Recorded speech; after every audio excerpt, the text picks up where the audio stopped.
Now it's recording. All right, now it's recording. So I'm going to count you down as 1, 2, 3. That's counting up, knucklehead. All right.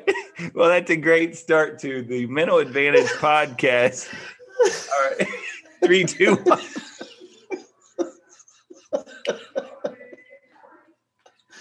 Oh, God. All right. Maybe not such a mental advantage. I'd put the mental and mental advantage. Okay. All right. So we'll try it again. We'll go down to 3, 2, 1. Welcome to the Mental Advantage Podcast. Whether you're an athlete trying to perform at your best when it counts the most, a coach or business leader trying to get more out of your team, or someone looking for more personal growth, this is the place for you. This podcast is your map to guide you to the right mindset, systems, and strategies you need to become the best version of yourself. And now, here's John Cullen and Brandon Allen.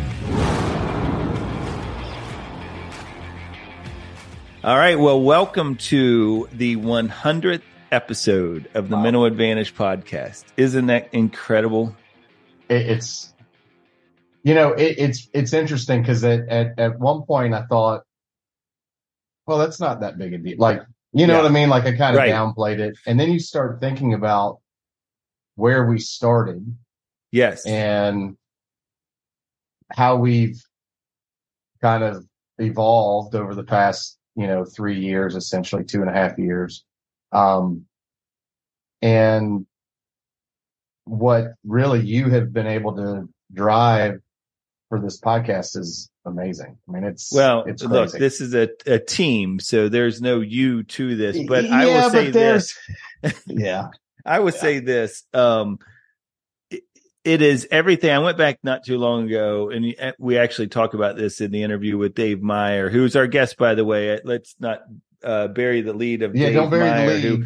because look, I mean, and we say this.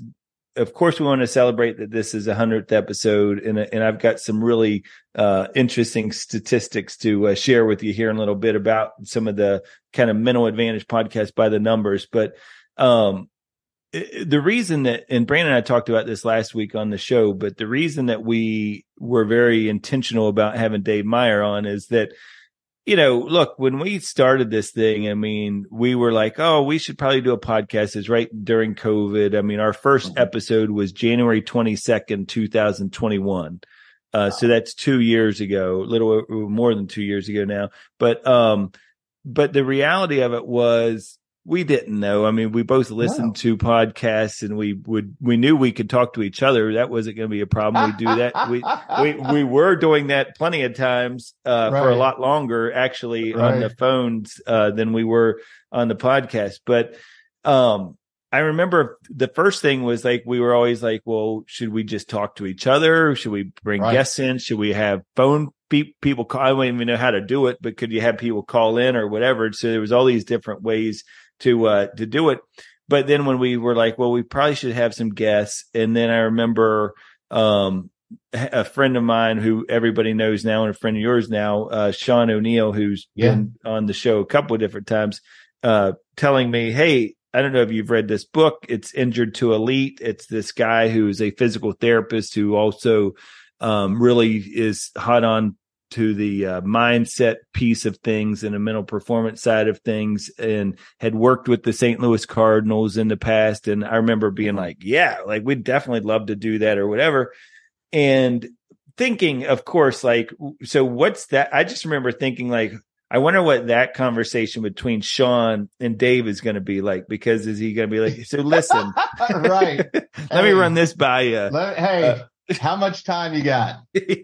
Yeah. So I remember though, Dave being like, well, let's get on the phone. I remember calling him on the phone, and I just thought that was enough for me at that point, because I was like, okay, this guy's written this book, and then he was like kind enough to send the book out, and then, has just taken off from there. For sure. And we talk about that in the interview, so I'm not going to give any of that stuff away, but just for those of you who are just maybe starting to listen or just started recently listening and didn't hear the first episode. So he is the author of a book called The Injured to Elite, which is all about, his experiences as a physical therapist for the St. Louis Cardinals, and really just a physical therapist in general, about helping people kind of in their journey back to health and all of the different mind games that happened during that recovery. And he, in the first episode talked about thought viruses and all of the kind of stinking thinking as you would hear. But then he's also the podcast host of his own podcast, Beyond Zero, has a lot of really great guests. And then, of course, we joke with him but of all those accolades, he's best known for being the first guest on the Mental Advantage podcast. So always remember your first. Exactly. So let me hit you with some of these numbers, because I thought in lead up to the 100th episode, it would be fun to just go back and look at some of the things. So we have had, to all credit going to the listeners here, over 15,000 downloads of this show, which is incredible. When you start, we're only on 100th episode. Like, that's when you start saying it's only 100 episodes, when you think about 15,000 downloads, because that's a lot of downloads for just 100 episodes. 73% of those have come on the Apple podcast platform. 15% on Spotify. And it's funny, Brandon, I didn't write all of these down, but there's literally we're on more platforms that I didn't even realize we were on, because there's some I've never even heard of that, that carry, and it was they're getting 2% of the listeners. And then countries, I meant to write these down. We knew early on that Ireland was such a big hit over there. Thanks again to Sean O'Neill. Yeah, thanks, Sean. Influence in Ireland. But the number of countries is always interesting to see. There was one Indonesia. I don't know how person finds out about and it's not a ton of listeners, but it's enough people that they registered on the map, right? Yeah. I see what you did there. Register on the map. That's pretty good. There you go. Yeah, I'm a pro. He's a natural, folks. 100 episodes. But this is what I was really interested to get your take on. So our top 5 downloaded episodes, and this is for 2023. It's actually a year back, so it would only allow me to search a certain amount of time.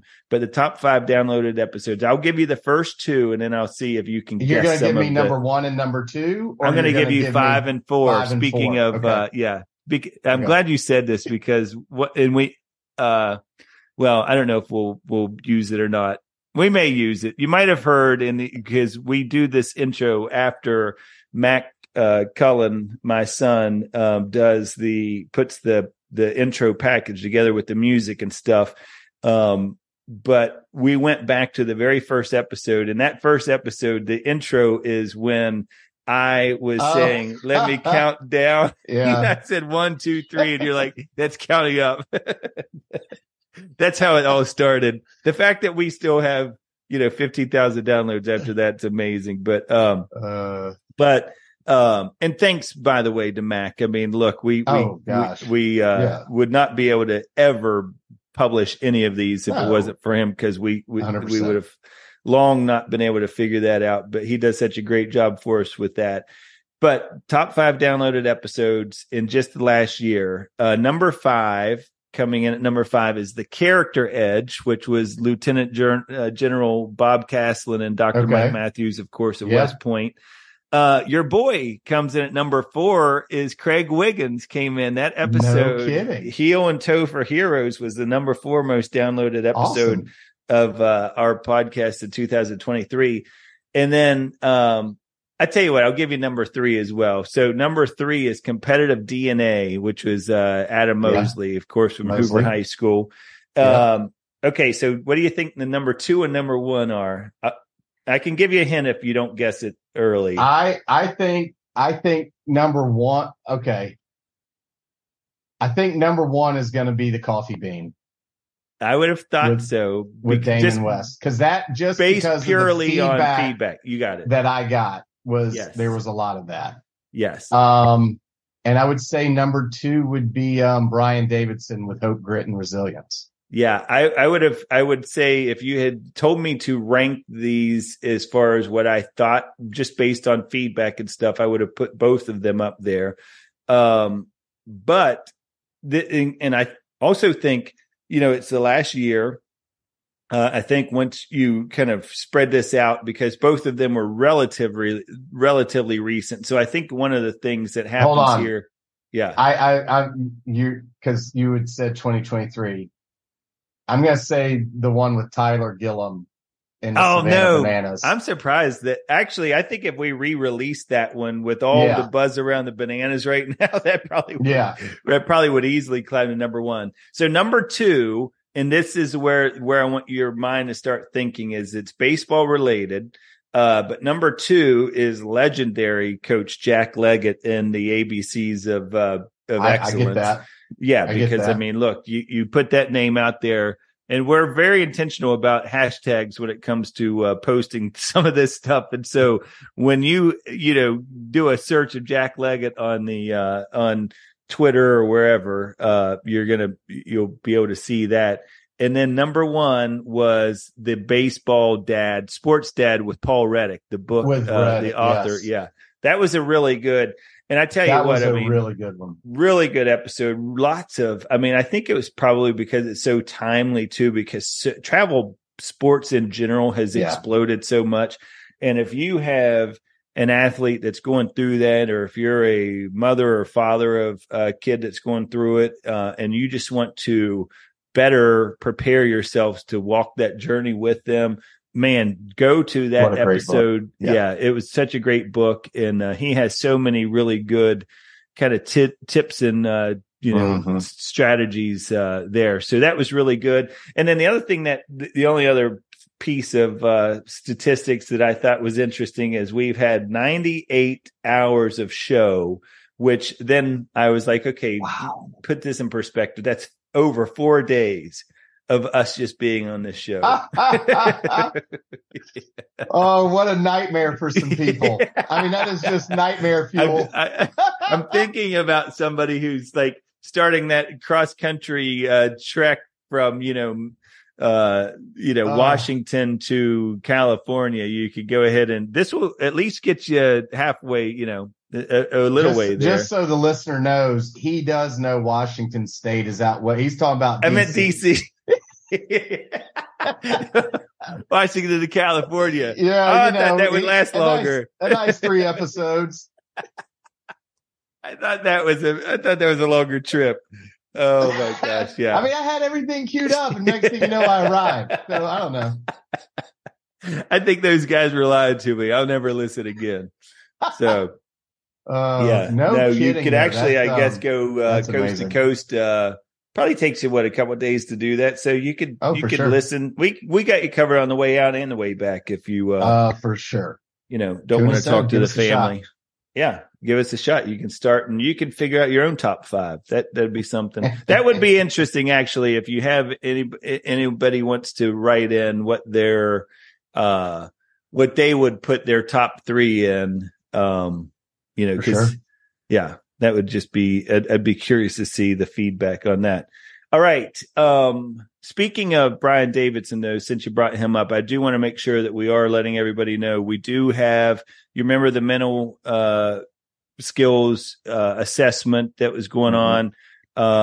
You get the 20% discount for being a listener of the Mental Advantage podcast. So if you go on to MindVue, that's mindvue.com, and go up to the assessment. And then when you get to the shopping cart, it'll ask for a code. If you put in MA, Mental Advantage, so just MA 20, you get 20% off of that. And really not just the assessment. We always reference the assessment, but the reality of it is if you just are putting in some different things in the basket, you can get that discount. Absolutely. So anything else been happening? I mean, Dave Meyer was great. That was a lot of really good stuff. I'm always impressed with the fact that he is, as we tell him, it's a, actions speak louder than words kind of a guy. Like he backs up what he's, trying to get his clients to do.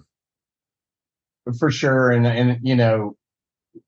speaking to him and hearing his evolution and everything that's gone on in his life, and where he's left New York and he's in Tampa. And again, not to steal his thunder, but it's just all of this kind of shows how, in the way that both us and the listeners, the past several years have just brought change, as life typically does. But change and shifts in the way that things are done, and just a general evolution of a human being, right? And so I think the listeners will enjoy listening to Dave come in at number 1 and 100. And, yes, exactly. I mean, it's I told him crazy. In number 1, we were like, hey, we're going to have you back soon. It's just going to be 99 episodes later. Hey, listen, as soon as you go out and leave New York and head, right. After you do all this stuff, we'd love to have you back.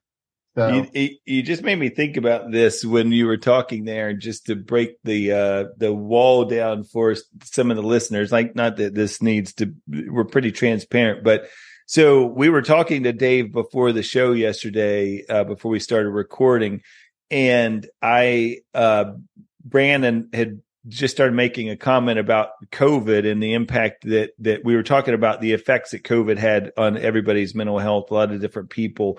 And you were starting to talk about something around the effects you've seen with teenagers and kids and stuff. And I remember saying to you right before we got on, hey, Brandon, that's a really great point. Why don't you hold on to that? We'll talk about it on the show. And here I am the next day, realizing we never talked about that on the show. So we'll have them back for episode 200. Everybody hold out for the impact of COVID on the kids. Yeah. It feels like a cheap news cast. Teaser. Is your car safe? Yeah. Could you do this one thing to protect everyone in your car? Tune in 8 hours and we'll tell you what it is. My favorite thing about the news, and if there's any news people listening, I'm sure this will have great impact on them, is I love when they're like, this particular building, government building downtown, was the target of a terrorist attack today. They tried to blow it up, by using this over by this garage. If they had really wanted to do it, though, this is the way they should have, and I'm like, okay, that's great. I'm glad we did investigative reports. Everybody knows that Bob leaves the back door open at, when he leaves at 6. So thanks, Bob. Thanks for all access. All right, man. Well, listen, as I said in the first show, that we talked about this, is that you and I could talk all the time or whatever. And I said, when we kind of, a technicality for the real OG listeners is that we do have, this is technically 101, because we had like a 10-minute little, this is what you can expect from the Mental Advantage podcast. Though. That was just it is a trailer. That's a good point. Because it's even, and when you look at the podcast, it's even listed as 00. So, but I do remember saying this would just be a good excuse for us to talk or whatever. 100%. And so it has been worth it even if we didn't have any listeners, for no other reason. If you and I just get another excuse to chat, that's Amen. worth it for me. So, I appreciate it, man. Appreciate the 100. Well, I can't say let's here's to another 100, because I'm not sure either one of us want that to happen, but we can hope for, let's just do one at a time. Like we always tell everybody else. Let's just do the next one. That's right. Well, speaking of the next one, guys, we will be gone for a couple weeks. That there's some traveling that's involved. So, we won't be back until, I guess it would be the beginning of August, first week in August. Mm-hmm. We do have a couple of really cool guests lined up for that. I don't want to give any names or anything away yet, because we're still kind of, I don't want to say negotiating, because there's nothing to negotiate. They either can come or they can't. It's not like we're offering, like upping the ante, Right. But I do. There's some logistics There are some logistics that sometimes get in the way, and we have had a couple of guests over the 100 episodes that were like, we were negotiating with, and they were like, "Well, how much now will you pay?" And we're like, "Okay, no, those are actually weren't guests. We had exactly people potential. That we were Yes, to, yes, and exactly. Then, they had to learn the hard way. You're going to learn today. Hey, there's a graph that's going around most of the social media platforms about, if you do this, you can stick around and find out. So that's right. Yeah. That's right. That's hilarious. All right, brother. Congrats on the 100th, and we'll do it next time. Yeah, we will. All right. Welcome into the show. So listen, I talked about it in the introduction there. We have Dave Meyer on the show tonight, and this is a special one. We kind of teased this last week, Brandon, on the episode when we were talking about the episode 100. This is it, right. 100th episode. And we said, you know what? We thought about a lot of different ways we could celebrate that. We could go back and do like clips of all of the different guests over the time. But both of us, the more we talked about it, decided that what better way to celebrate the 100th Absolutely. Episode than to, this is how it started, this is how it's going kind of a thing, is go back to Dave Meyer, who was so kind. I can remember to this day, Sean O'Neill was the one who said, "Hey, you need to get Dave Meyer on your show." Cause I was telling Sean that we were going to do a podcast, and I was like, dude, the guy's got like a book. He's like written a book. Like, hey, he's going to come on our show. Like, hey, we're just starting out. And sure enough, we reached out to Dave, and he was like, yeah, sure. I'll do it. And we are forever grateful, Dave, that you Absolutely. Said yes, because I think you kind of started us on a trajectory. You gave us that street cred, so to speak. So people were like, hey, I'll go on there. I mean, he went on it. So is it okay? For that. Well, is it okay to start out and say that you're just too sweet, man? I mean, is that? No, we always welcome that. You guys are, I don't know if you're both married. I know, John, you're married. Yes. You guys, I hope your wives tell you how sweet you are, because you both are just sweethearts. I love both of you. And, I listened to your work over the last, several years when I was on as one. And it's funny because I thought I was like number 7. And then when I looked back, I was, they had me as their first guest. Oh, yeah. And I want to make all kinds of jokes right now because I love hearing you guys laugh because you're just the sweetest. But I'm really honored. And both of you are real dudes like me. And I'm a schmuck just like the rest of you guys, like we talked about. That's right. On that first episode in the introduction, So I think this is the epitome what both of you, Brandon and John, have done with your Mental Advantage podcast. Is the epitome of what podcasting should be.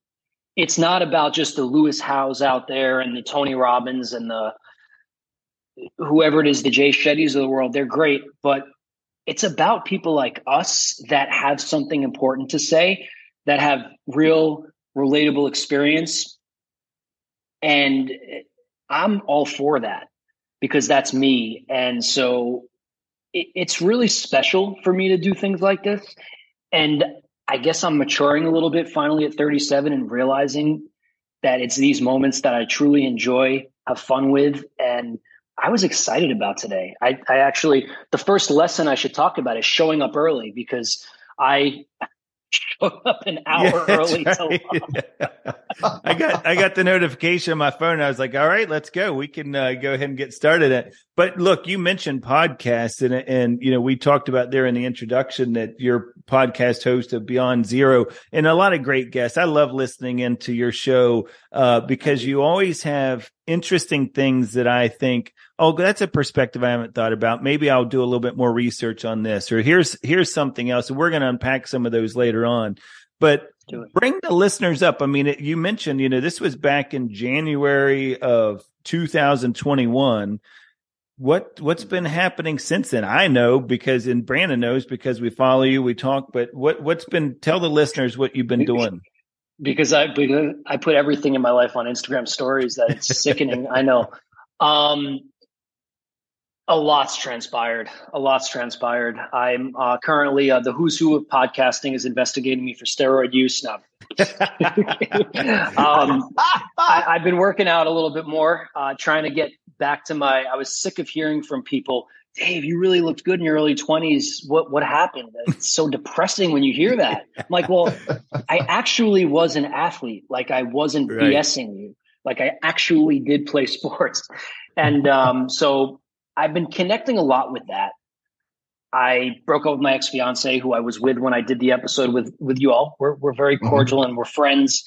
We're a part of each other's lives in a good way. And, you know, that's definitely been a big part of my life over the last several years that I was working on, really, in a way, getting through and evolving past, going beyond my own zero, I guess, in that regard. So I kind of, I don't want to say took a taste of my own medicine in my life, but I had my own challenge that was handed my way in terms of something that we all at some point in our life go through.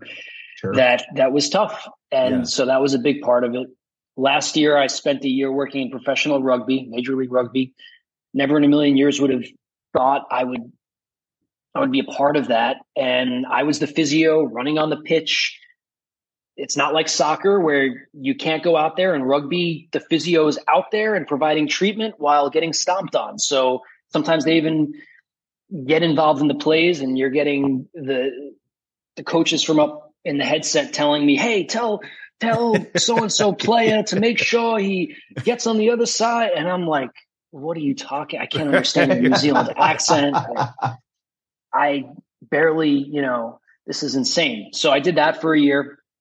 And after that, I really had this just gut instinct. It was time for me to leave New York. We won the Major League Rugby Championships. Absolutely. Red Bull Arena. Yeah. Awesome. It was a cool thing to be a part of. I got to see a haka perform to send off one former All Black. Yeah. Andy Ellis, who played with the All Blacks for a number of years. Wow. There was a guy by the name of Waisaki Noholo, who's one of the top rugby players in the last few decades, at the end of his career, really at his elite level. But it was amazing. I got to see them send the player off in front of me, and I didn't know if I was going to see that. So it was a wild ride with that. I did get to provide some mental performance services to the rugby players, helping them with things, past injuries, athlete identity, mindfulness meditation. We ran a weekly meditation session for part of the season. And is that haka, Dave? Is that part of, like, I almost think about, I know it's a preparation, but there's got to be some sort of a mental performance tie-in with that as well, right? I mean, because you're preparing yourself, you're, mentally getting yourself prepared for this battle. I'm using air quotes that none of the listeners can see, but they're used to that. But yeah, I mean, what was that an every match thing, or how often did they do that? No, they did this as a very special thing after they won in the Red Bull Arena. Okay. Because it was the last game Andy Ellis played in, they did it as a special send-off. It's so the haka, and I'm no expert. I was just somebody that was around it a little bit, but the way I learned it was, so the Maori in the Maori in New Zealand, the indigenous tribe there, they would perform this as a sacred type of ceremony in some ways. They would use, it would be done for not just moments of going to war, but it would also be done in situations where they're honoring somebody, to my understanding. And that was this circumstance there. But it's funny because Instagram has me, I guess, tagged in the rugby world. I get that on my feed a lot. And I see a lot of the hakas performed. And you're certainly right. I think there's an arousal thing that happens there. I think there's a synchronicity thing that happens there in terms of connecting the players with one another. That's kind of how it starts, right? They're kind of rallying each other up. There's a fear tactic there. It's all mental for sure, and physiological, right? So for sure. I think it's one of those things where it's not in a mental performance textbook, or a sports psychology textbook, but it's these innate things as humans leveraging really emotion, right?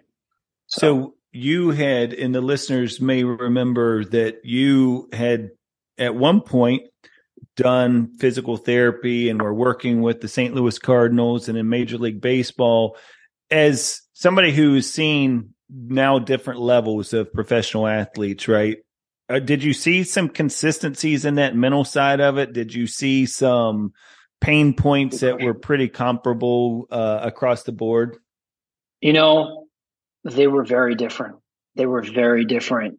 The culture in rugby is extremely, extremely different than the baseball culture. It's all about the team. It's all about the collective. The players would vote on pretty much everything. I would roll the dice as a physio, I was a part of that. I had to attend all the meetings just like the players. And if I were to show up late for a treatment, I would be reprimanded by the players. And not in a passive aggressive way, but in a formal way of calling me out. So the culture is, there's a lot of elements there that consist of humility, of putting the team first, very specific processes with the more experienced players and how they interact with the younger players. I didn't see that in baseball. And that's something that in some ways, I think it would be nice for baseball players to be around a sport like rugby, to be honest with you. In terms of the injuries, the answer is yes. I think the way the players respond to the injury is very similar. Rub me down, get the kinks out of my body, and almost a little bit of not a naivete, but a little bit of avoiding the reality of what's happening to their body. Just keep throwing the ball, just keep hitting their head and getting the knock. That's something that I think, to be a gladiator or a warrior, unfortunately, to be good at it, that durability and that resilience is something that needs to exist. It's not for people that don't have it. And I hate to be, that sounds really callous, but I think it's really accurate. I don't 100%. Know how long you can survive at an elite level of athletics without a huge amount of physical and mental resilience. It's just the way it is at the highest level of anything. And I saw that in both sports for sure. It's really interesting you said that, because John and I have talked about this before. When we were in college, I remember we were walking off the field at South Carolina. Mm-hmm. And after getting picked off at first and having everybody kind of do the ee-aw, which was always humbling. I see you laugh. You can laugh out loud, Cullen. I love when you guys laugh. Hey, listen, if I remember right, you were my first base coach, so I don't know what you're all high and mighty about. Anyway, it's probably true. I remember he was your first base coach. Yeah. I spent a year coaching after I was done. So and he was a stud. I pulled a hamstring, and some fans were getting on me, and he turned around, and I thought he was going to go in the stands, and I was like, "Hey, we're good." Like, wow. Yeah. That's what I look like. You look right now, Dave, with those sleeveless shirt on. Yeah, that's when I had that. You know what? But what was interesting is we come off and I'm talking to, I believe it was a scout for the Blue Jays. And his words were, yeah, we all were talking about, you've got an ass that's built for this. And it was like really interesting to hear. And I kind of looked at him, and, some of these scouts are these old school, just been around forever guys, right? I mean, he's like bird dogs that just, and he could tell I was looking at him like, huh? And he goes, son, you don't survive 162 games if you can't carry an ass. And I was like, wow. And to me, that that really kind of hit different, because at that point I was like, wow, I really need to stay in the weight room and really work on that lower half and all this other stuff. But it's interesting to hear you say that from the standpoint, because it is not callous to say what you've experienced and what you've seen is not one for the faint of heart, and not everybody is built for it, both physically and mentally. They're not. And it's interesting you said that about the lower half. I'm 37. I was born in 85. I know I'm younger than you guys, but I remember hearing that too when I was growing up, something about the lower half. You have to, that pitcher's behind type of look. I don't know if they talk about that the same way now, because everybody weight trains. I have clients that are 14 or 15 years old, and I'm like, my mind is blown. They're looking better. They're in better shape than us. And they're a quarter of our age. And so it's different, but it's true. From an injury standpoint, some of the players that struggle physically, it is a healthy thing, not an unhealthy thing, for them to ask themselves, is the juice worth the squeeze? Because there is a negative consequence of what's happening to the body. Like you said, it's not for the faint of the body or the heart, right? Yeah. Like you might have arthritis in your knee the rest of your life. You might have early onset dementia from a sport like football or rugby. You might have unstable knees and you can't go snowboarding or skiing in your 40s or your 50s. I mean, these are things that change quality of life. So, not to lead into any direction, but I guess my own perspective on mental performance as it pertains to injury rehab has evolved as well. I mean, something that you guys really, I mean this when I say this, keyed in on when you did my interview, and there was the first one, and I remember this initially, you talked about time zero with me. And that was the nail in the coffin, or the straw that finally, broke the camel's back kind of deal, that said to me, there's something about this time zero thing that people are relating to. And that's kind of transformed now into this beyond zero thing. And what is it to go beyond your identity? What is it to go beyond an injury? What is it to go beyond the sport? And so on and so forth. And so, not to tie it in so nicely, but it really does. Well, no, so what's interesting too is there is some commonality there, but I'm curious because rugby is such an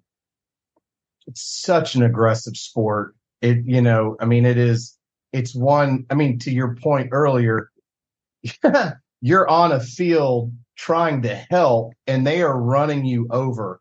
So from a literally ego, just kind of manly man sport, how do they take the mental side of things, and do they open up about that? Or like you had mentioned, sometimes it's that ignorance is bliss, right? And you kind of, oh, it's not that bad, and you can hear it crackle and creak and all that. But how do they, from a culture standpoint, do they accept the mental side of stuff?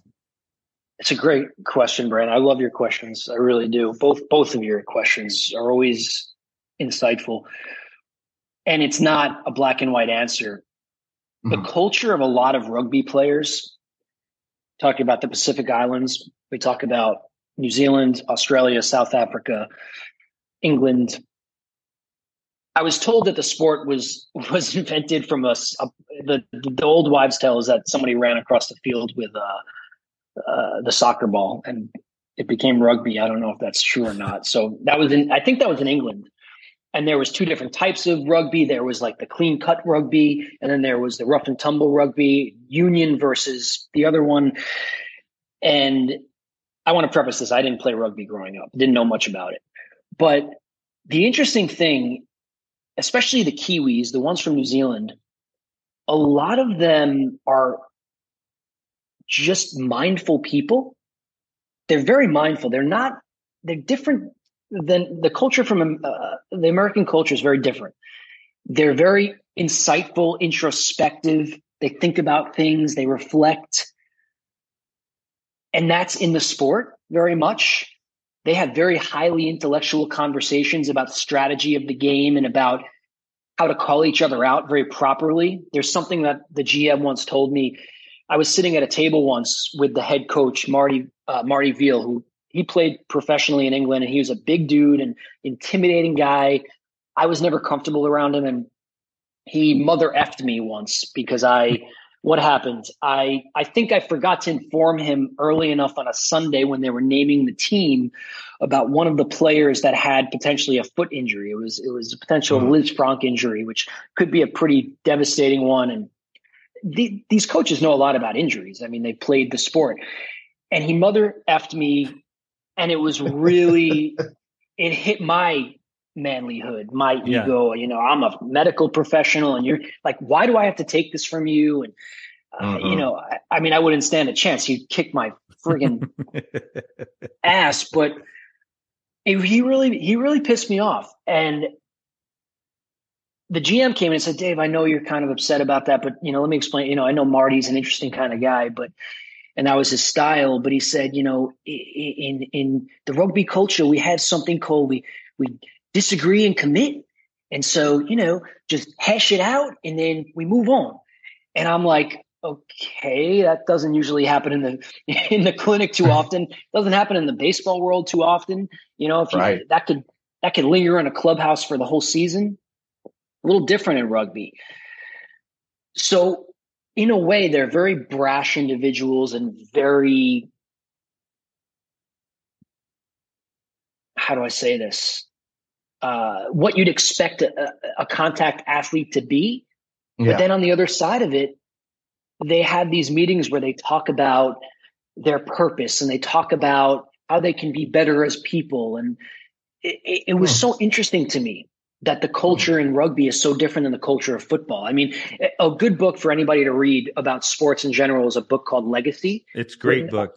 Great book. John, I figured you guys knew about the All Blacks. That's a really good. I mean, you made me think of it earlier when you were talking about culture, because that's one of the key things. I mean, that's sweep the sheds. Dickheads. I mean, all of that is really important. You know, Dave, I was thinking when you were talking about Beyond Zero, and even Brandon was just talking about there, that mental side of rugby is, I think so much. You're right. It does resonate. It was one of the things I went back and listened to that first episode as well. And it's one of the things that I was noticing is just a great discussion about time zero and just this idea of like, okay, this is where we are, but it's that beyond zero. And what I like about that, what you're doing now with the podcast and where your kind of direction is headed is it's the action. It's you have to get up.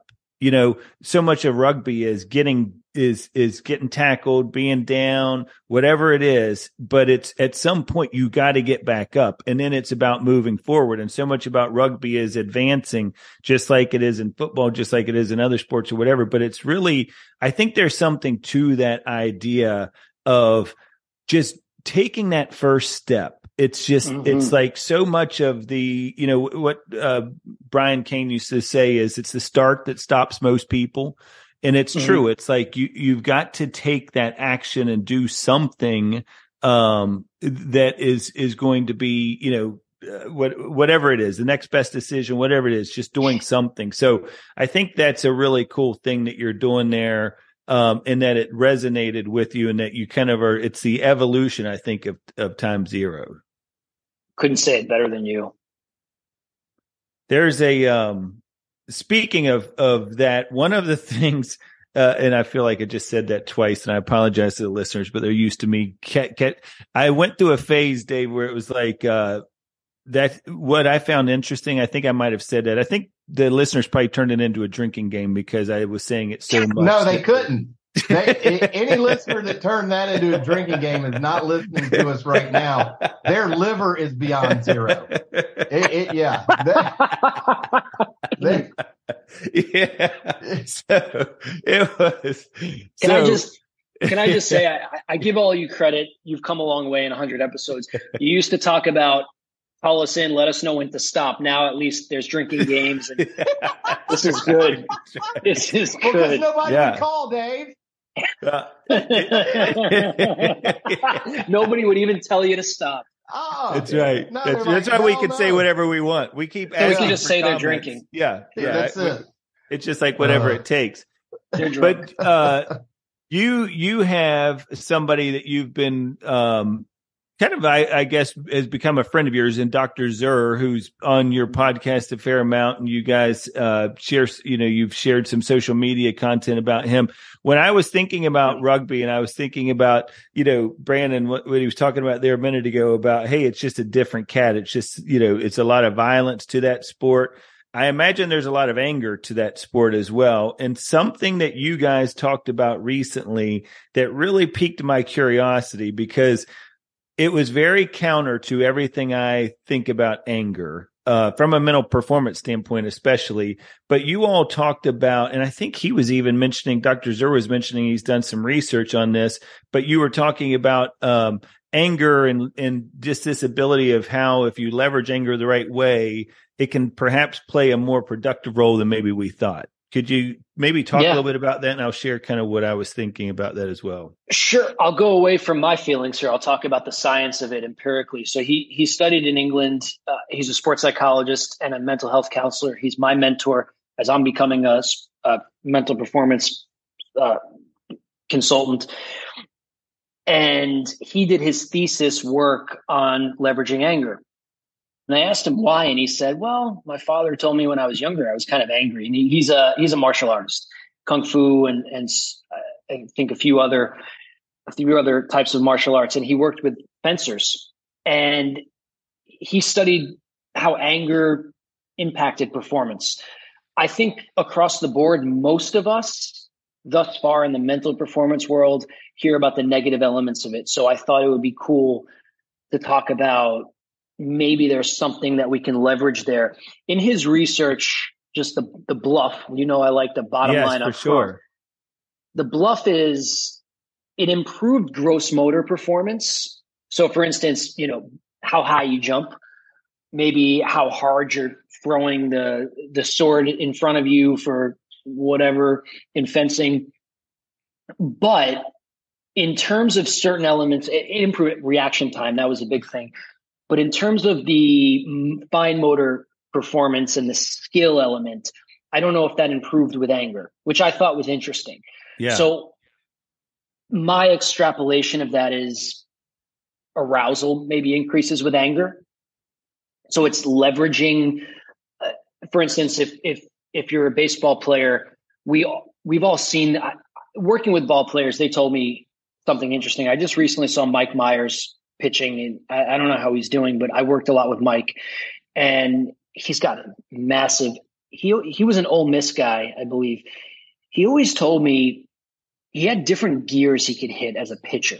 He could hit 98, he could hit 96, he could get close to 100 or 100. And I always thought that was weird. It's so weird that he could really hit that with a baseball like that, to go from 96 to 100.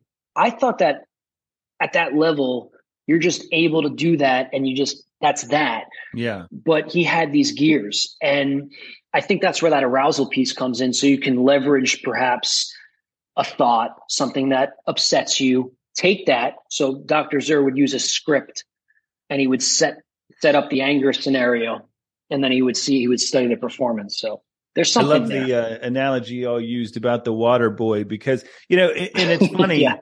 When I saw this online, I guess it's been a week or so ago, that I caught onto it, and I started down a little bit of a rabbit hole, as I sometimes do, with like, okay, let me see what other people think about this. There actually was some research done in the University of Miami, and I'll send you that if I can find it again. But they were talking about how anger helps with decision making. They found that people are more focused, and they're less indecisive when it comes to being, when they're angry. They make more quality decisions in a faster rate. It was like really fascinating stuff. And and I think you hit on something. It's like, it depends on what part of it you're talking about. There's some physical benefits there, but then it's some of that mental side, like we've talked about before, where you can almost become, anger is just like any other emotion that you don't want to necessarily have when you're playing a sport, right? Is you don't want to necessarily, and we can frame it any way you want. You can say it's anxiety. You can say it's excited, I'm excited, whatever the case may be. But any of it that takes you away from that focus, and it's, trying to be focused on two things at one time. Go ahead, Brandon. But what I'm hearing though too is it can also refocus. I mean, how many times as an athlete or as a player does a pitcher buzz the guy's tower and then he hits a home run the next pitch? Oh yeah. Or what was it last week with your boy, Dela Cruz? They checked his bat, looking at his knob and I shouldn't on his bat. Well, yeah, on his bat. They were looking at his knob on his bat, and he comes back the next inning and hits a 455 foot blast. Well, and points to his bat like, "Hey, there you go." And you check the bat again. In fairness, he pointed to who? His own dugout. To his own dugout, which. Yeah. At that point, again, that means the anger is there. I'm trying to let some of that steam off, but I'm also going to be respectful enough to you to just say, hey, I'm going back to my team and, whatever. But I see that as two very interesting things to where, there are times that you try to trash talk and get people out of their game and get them more focused on you than the task at hand. But the ones that can take that anger and focus it at the task at hand, or it's like that, if it's a speedometer type of a thing, again, with my visual cues that the listeners really appreciate that I do. Yeah, it's great on podcasting. Yeah, they love that. It's that happy medium, because I do think that you probably, with anger, in leveraging that, probably if the research and you just continue to study this more and more, I think you would find that reaches a point of diminishing returns, right? Like you're getting something out of it, but then it can very easily go to a distraction when all of a sudden the anger now becomes the biggest thing that you're focused on, and not using it to be ultra focused. Or like some people just like it for that edge, there's a great story about Michael Jordan I just heard recently where I guess, and I can't remember the player for the Wizards, but they're playing a back-to-back game. So they were playing in Chicago one night, and there's a rookie who played for the Wizards who Mike was just having a bad night. Listen to me calling him Mike, but Michael Jordan was your buddy. Yeah. MJ. He was having a bad night, and the funny thing is that the guy is just like, good game, Mike. It's Mike after the game in the locker room. He's telling Scottie Pippen and those guys, he's like, man, that guy really pissed me off or whatever. He's like, good game, Mike, after that performance I had. And that evidently this rookie for the Wizards just really went off. So all he keeps telling everybody is like, wait until tomorrow night. Come back the next night. They play in Washington. Michael goes out and has 35, had equal to what this rookie had the night before in the first quarter. Comes back, after the game, and they're like, man, you told us you were going to get him or whatever. And they're like, what's that? MJ's like, what's that? And they're like, yeah, about the guy. He's like, oh no, I made that up. He made the whole story up just so he could motivate himself, just to come back himself the next night. Yeah. He did his own script. Yeah. Yeah. There's I got the opportunity to hear a sports psychologist come in during my time with the Rugby New York team, the Ironworkers. Name is Dr. Sari Evans. And his big thing, he did a lot of work with the All Blacks as a sports psychologist and worked with some of the big players there. He talks a lot about red and blue. So talking about what moments to go red and what moments to go blue, analytical versus red, just act. And so I think, Brandon, you kind of alluded to this, the context and knowing the moment. So I think the greats probably definitely have to leverage both. So, yeah. Yeah. No doubt about it. Well, it's interesting too, because I'm watching, my wife's a big tennis fan. So we watch a lot of Wimbledon over the last, and I've started to get into some of it, like, hope this player wins, that kind of thing or whatever. But at the same time, when Wimbledon's done at around, whatever time in the afternoon, we then have been watching some of Break Point on Netflix, and you can see, talk about people who need some mental performance coaches, those tennis players. I mean, because there's so much ebb and flow to those matches. You can be riding momentum 1 minute, next minute you're down 40, whatever the case may be. But it's so interesting to see how some of those, when they're describing their own mental game, and they're like, I just got pissed off during this match, and then that's when this happened. I just really dug in and I did that. And then the others where you literally can just watch them collapse because they're just so in their own head, and it just becomes such a mental thing. The mental advantage. I mean, it is. I think we all agree it's the difference maker, right? Yeah. Everyone's physically, So anger, all the emotions with it, not just one. So another thing, Dave, that I wanted to, we always, every time you're going to be on the show, there's so many different aspects of what you are as an individual, and somebody who I'm a big fan, and we both are. Sure. But it's, I think what's so interesting about you is you have come from it from that physical therapy side. You also have dove right into all the mental performance side of things, and you've kind of married the two things together.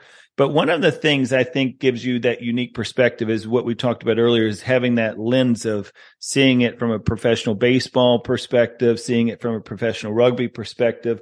And Brandon and I have been on a hot topic of identity recently. And one of the things in particular that got me thinking as you were coming on the show is, since we've been talking so much about identity, I was curious how you as a physical therapist / mental performance coach can, deal with some of those players who, because of an injury, because of a setback, they're really facing these identity crises. Like, there's that mental side of them that is really starting to think like, can almost really be such a detriment to them to allow themselves to start thinking about those what if scenarios, because there's a lot that is labeled with that they could lose. I mean, it's not only, losing, not being able to recover as quickly as I'd like, but it's also them facing the reality that I might not be able to be a professional baseball player anymore. I might not be able to provide for my family anymore. There's a lot of what ifs that those guys can start thinking about. So talk to us maybe a little bit about some of that identity crisis, and how, you've maybe seen that present itself in both professional baseball and rugby. Yeah, I think this is an area that we're all exploring and learning more about now as players are becoming more outspoken about it. The podcast, I Am Athlete, and so much that's come out in this space. I'm not going to come off right away having answers there, but I'm going to talk about my experience, which it goes back to really the turning point for me. And I don't remember if I mentioned this exactly on the first episode we did, but the moment I've always identified as the crisis moment for me in my career, in terms of how I viewed things, was when a player that I worked with the Cardinals, who had elbow issues and surgery, on his way back to the minor leagues.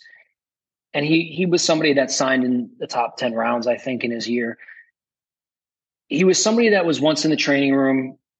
I was overwhelmed my first year there. And I kind of sensed intuitively, observing that he wasn't feeling right mentally, his posture, his affect.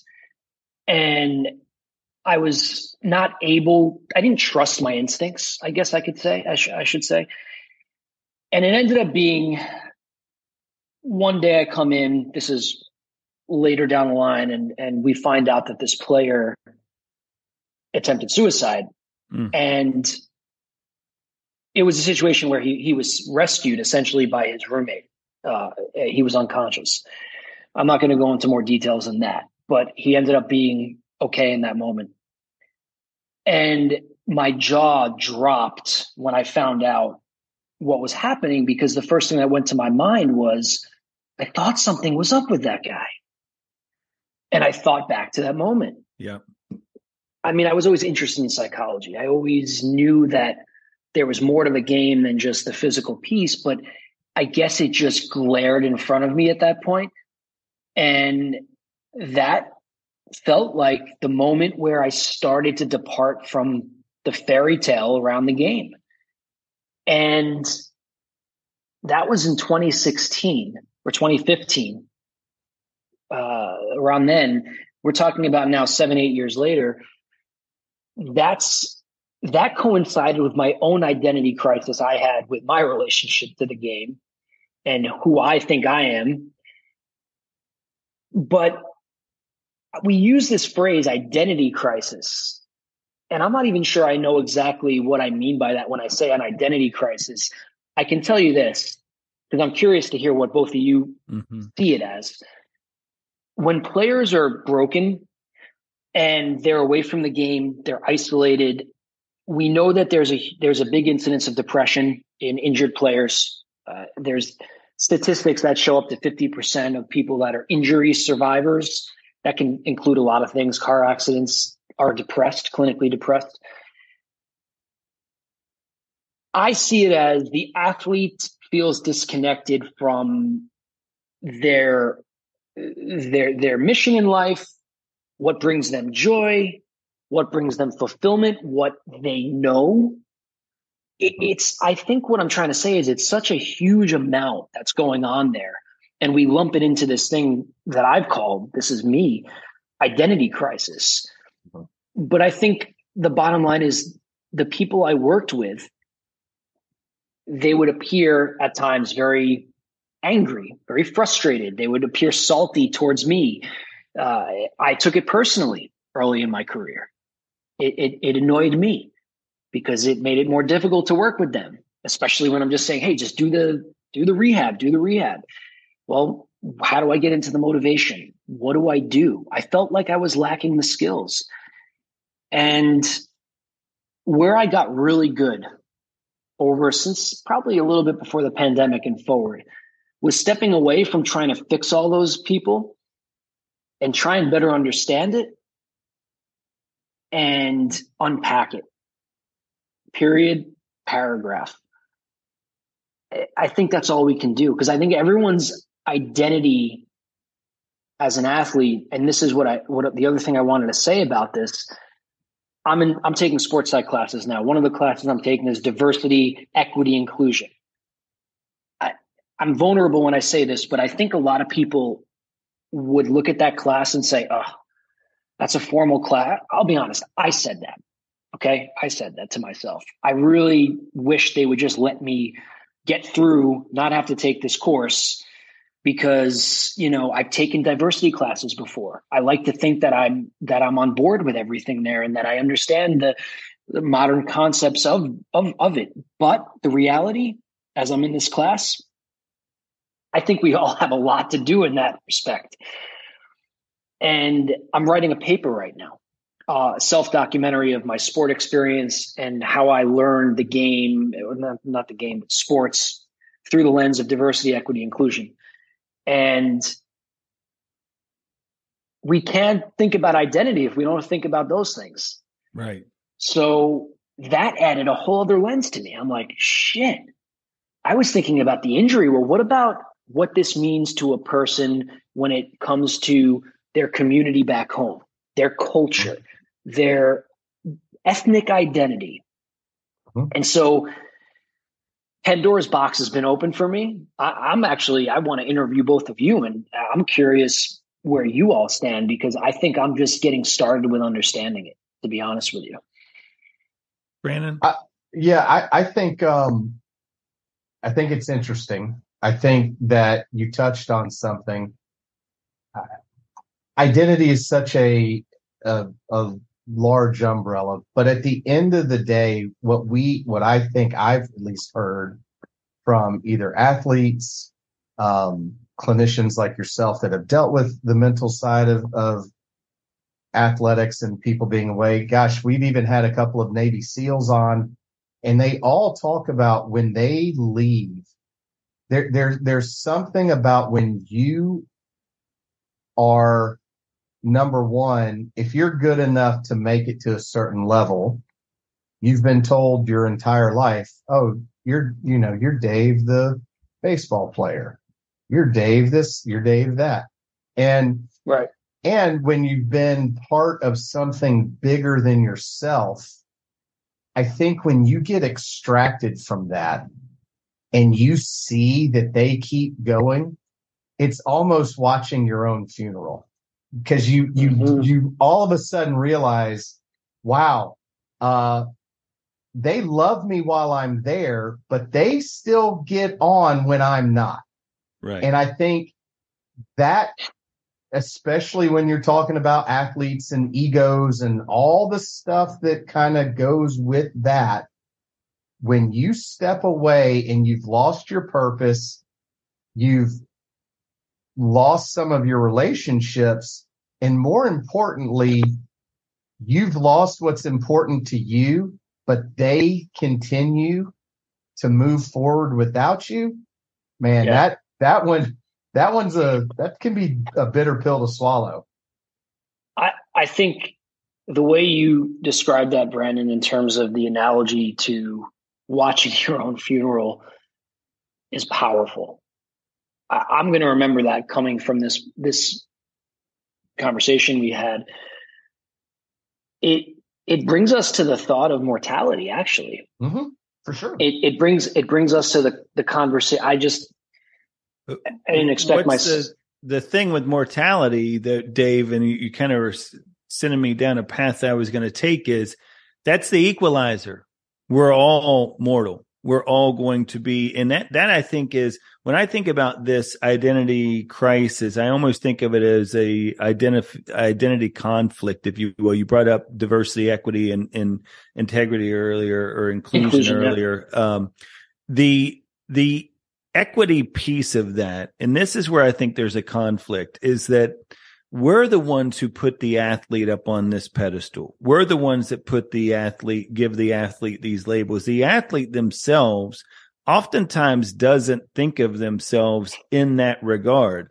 They think of themselves the same way that you and I think of ourselves. Yes. They bleed. They have the same problems at home. They have bills they can't pay. Even though they're making a lot of money, they still outspend their means just like everybody else does. So I recently saw a video clip of Allen Iverson after a playoff game, and one of the reporters must have asked him a question like, about losing. And he's like, I'm human. I'm just like you. Like, I'm the exact same way you are. You bleed. You have problems. You do. Like, why are you giving me a hard time because I didn't succeed in something? You have bad days yourself as a reporter. Like, because that's the conflict that's always going on, is they can't figure out why we're the ones who are always like, have this label we're putting on them. We expect them to be at this higher level. Right. Exactly. And now all of a sudden how that would probably mess with your head though, as an athlete, because you're like, well, everybody's telling me I'm this, even as a college athlete, a high school athlete, or whatever. You see this all the time in, small town USA, where they put the high school quarterback or whoever up on this big pedestal, and all the conflict that goes on. And because when they don't get that college scholarship, or they don't have that opportunity to go play at whatever that next level is for them, whether it's, high school to college to pros, the reason they're so impacted by that, I think, is more to do with everybody else's labels and what they've projected on them. It's all that external identity than it is the internal, right? So that's the, I think, what starts to happen. When I mentioned I was watching that Break Point or something, and there was this one female tennis player who was just going through all these mental struggles, and she was just really struggling. And I said to my wife, I don't think she enjoys tennis. And my wife's like, what do you mean? Like, she's a professional tennis player? I go, no, but I honestly think if you started to unpack that with her, she's doing all this because everybody else has expected for so many years for this to be the outcome that everybody wanted, they all invested in or whatever. And I don't think she's ever had the nerve to tell anybody.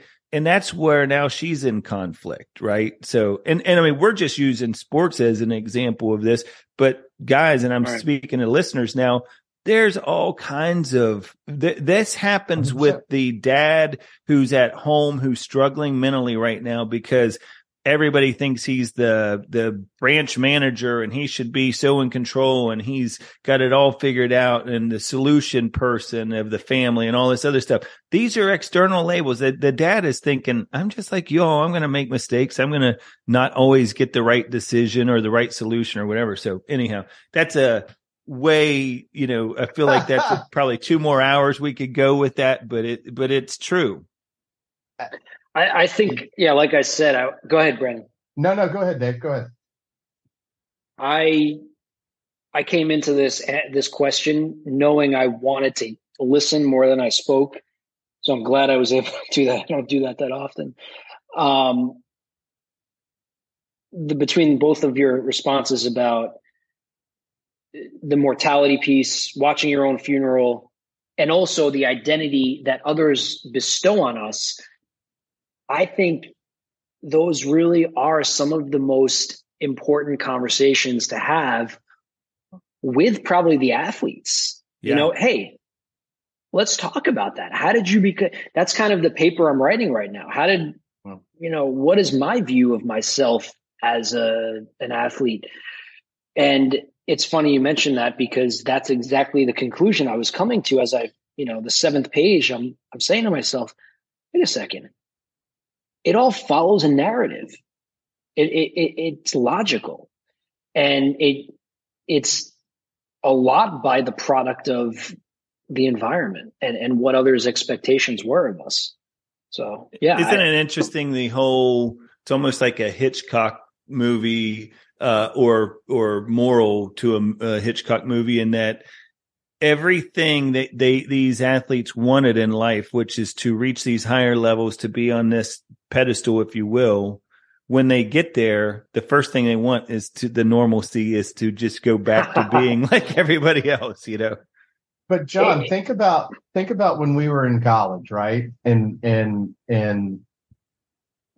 regardless of the level that anybody's playing at or anything that you're doing, there were nights that we would walk into a bar and we'd be on television. Right. There were nights that we would, and the only thing that we wanted to do on Friday night is walk to the Blockbuster and get it's all this stuff that people go, oh man, that's got to be cool to be in the paper or be this, that, or the other. And even at our lower level than anything that these other people are doing. Yeah. That better not be an empty spot behind that Madden box. Yeah, there better be something behind there. There better be something in that return bin. God. Barbara. I forgot about that. That's like the longest walk. Leaving here empty-handed. Could you imagine? I don't feel like watching Fletch again. Wow. There used to be a game behind it, and you had to make sure 100. There was usually wow. That's right. Oh, that was a fancy Blockbuster. If they had 2. If they had a backup, man, you were like, okay. You're like, someone deserves a raise. A big release. Yeah. Okay, money bags. You don't have to. Is there still a Blockbuster or a Hollywood video anywhere? There's one Blockbuster left somewhere in Oregon, and that is the only one. There's a good Netflix on that. I think about that. Yeah, that's hilarious. Yeah. Well, Dave, but my point is that was what we wanted to do. We didn't. Nobody wanted to go do this, that, or the other. You wanted to go get something to be normal. Yeah, and hit the Blockbuster. Yeah, and I shouldn't have even said be normal, because we didn't think that it was abnormal to do anything. Like everything about life was normal. Correct. It was just what we did. Like you just went and played sports and you did that. But then you also, when after you were sports, you went and had dinner and 10-cent wings at backstage. It's crazy. I think it would be cool. I'm just going to say to the listeners, this would be a cool thing to involve people into, the identity piece. I think that's where the conversation would be fun to grow. You know, it's such a personal thing. I think everyone's going to have a different prism of light to add to this conversation. This would be a cool piece to add, because I like how both of you are really diving into that whole element. And yeah, I love it. Are we supposed to publish these podcasts? No. Just let me publish it as one of mine. I haven't recorded one in a while. Hey, at least somebody will hear it. I think that's what we've been doing wrong, is we just do this for fun. No, it's how did I find you guys? That's right. What's your names again? We don't put these out. Yeah. You're not going to know our identity. Yeah. Well, speaking of identities, look, we the listeners can't see this, but Dave, not that Dave was ever in bad shape at all when we had him on as the first time around, but there's definitely been a physical transformation. I mean, we're just looking at this dude that's like jacked in front of us right now. So what I'm 5'5". prompted that? Come on, give me hey, but you're Davey Diesel right now. I mean, it's just I'm single. I got to do something. I'm 5'5". Do you know what dating apps does to 5'5" guys? Right?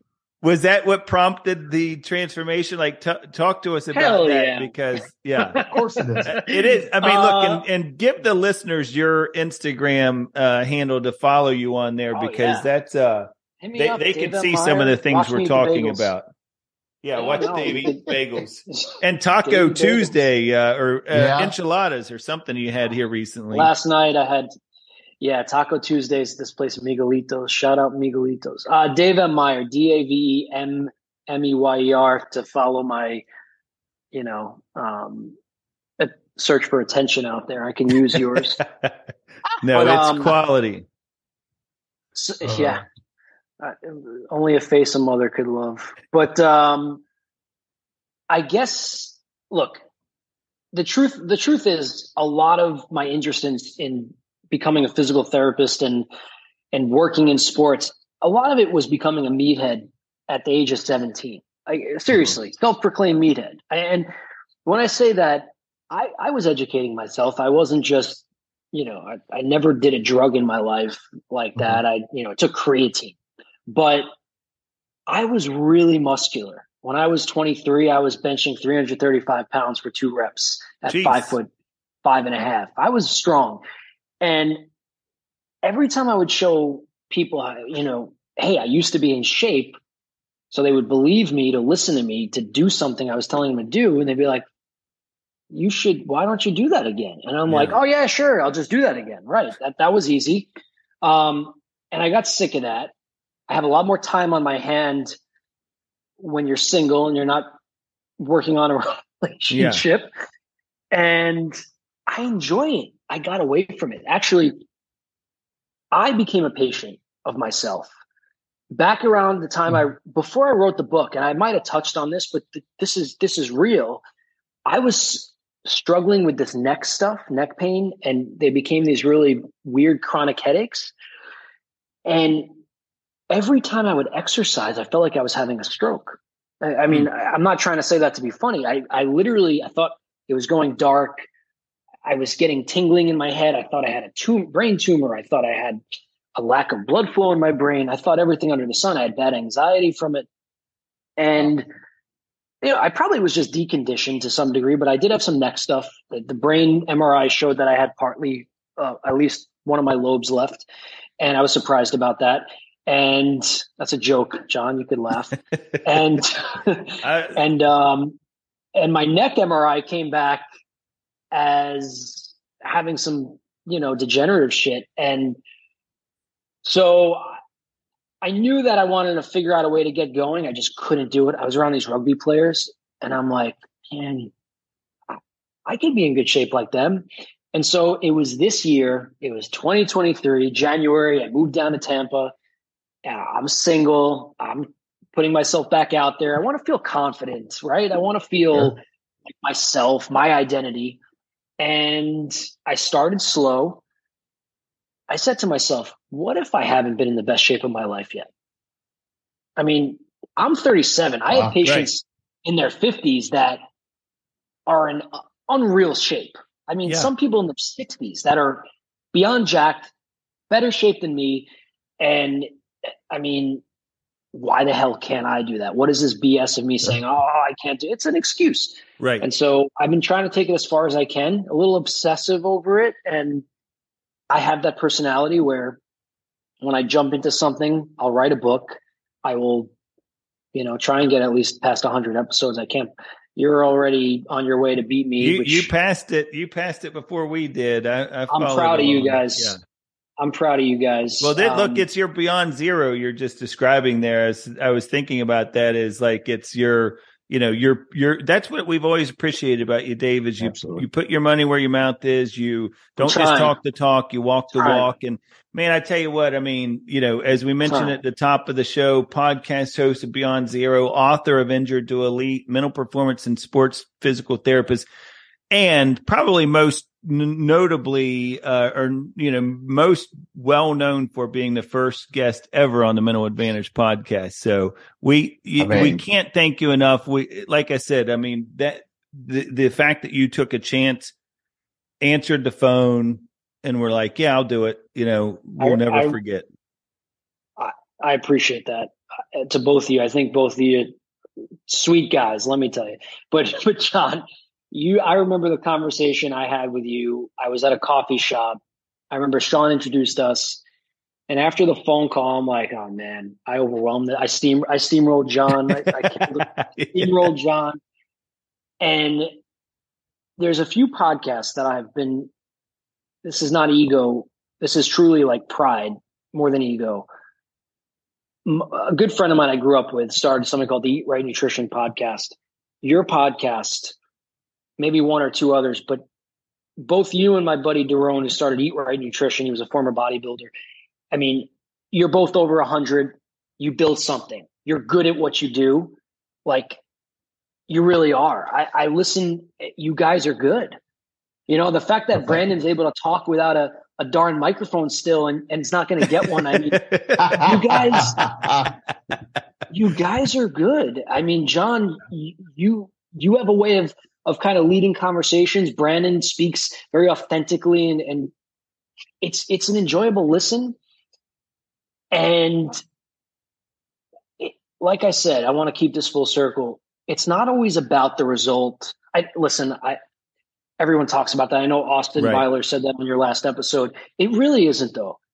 Like, sometimes we have to step back and realize, hey, remember John and Brandon had me on their first episode, and they made this a part of their lives, away from their families, and come back every week, and I'm a part of that.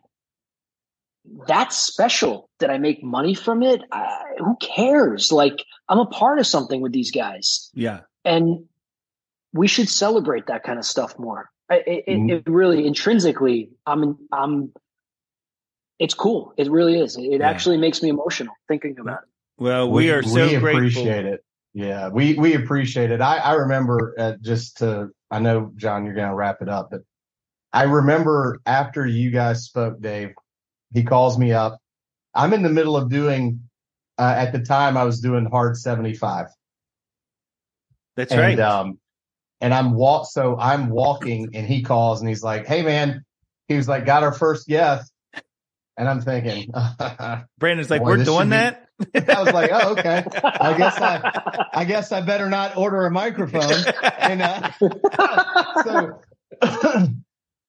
so he tells me, he's like, it's Dr. Dave Meyer, whatever. And I remember I'm walking and I'm looking you up. I'm Googling you as I'm walking. And I tell John, I was like, shut the fuck up. Yeah. We are not getting this guy.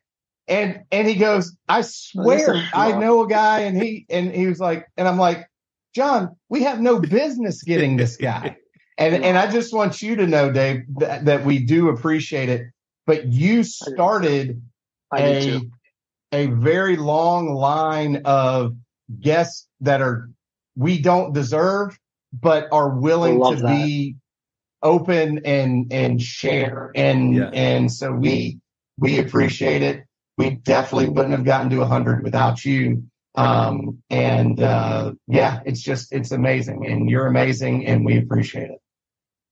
I appreciate the kind words. I truly, truly, truly hope you guys take this as far as you can, because it doesn't have to be somebody who comes from the professional sports world. It could be collegiate, former collegiate ball players that are professionals and coaches like you guys. And why not? Why can't it be one of the most listened to mental performance pod? I know you guys always joke about, your zero listeners, but I don't know. I think you guys are onto something big, and I want to see you guys continue. Please make me proud. Keep going.